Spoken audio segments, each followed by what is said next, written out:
Maglagot jud ko anang makadungog ko anang linya bitaw nga nabuhat to nako bay kay siya manggod sigig pangaway. Siya manggod bay dili kabalo masabot or sige na manggod mig away bay or wala na manggod mi time sa usag-usabay. So enough na ba na nga rason para mag-cheat ka? Sapat na ba na dahilan yan para pagtaksilan mo ang pagmamahalan yung dalawa? Of course, dili. You cannot justify cheating.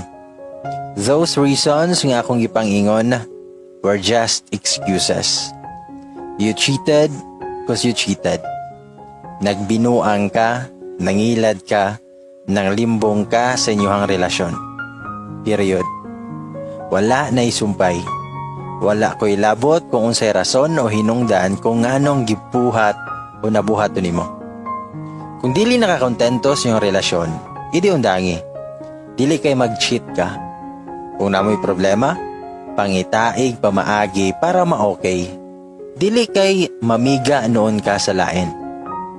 Kanang naay problema sa sulod sa inyong relasyon, pero migawas ka kay nangita kag solusyon, pero dili para sa inyong relasyon, kundili para lang sa imuhang kaugalingon. Kung tinuod nga love nimo siya, dili nimo siya ilaron. Dili ka magbinuang sa inyong relasyon. Reminder to remember lang mga bay ug mga day. Dili lalim ang binuangan. Sakit kayo kung mag-cheat imong uyab, asawa, o bana, o imuhang partner in life. Kanang pangutana nga, nganong nabuhat man nimo na. Sumpayan dayon nimo og unsa pa may kulang nako. Gihatag o gibuhat na nako tanan para nimo. Unsa may sayop nako. Kanang dili ikaw ang nag-cheat, dili ikaw ang nagbinuang, pero feeling nimo ikaw ang nagkulang. So unta, wala na untay mag-cheat. Wala na magbinuang, wala na mangilad.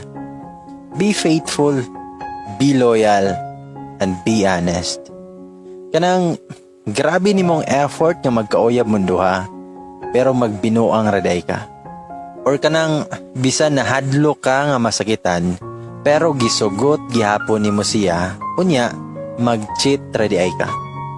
May pagwala na lang mo misulod sa in a relationship kung dili pa mo andam nga mo commit.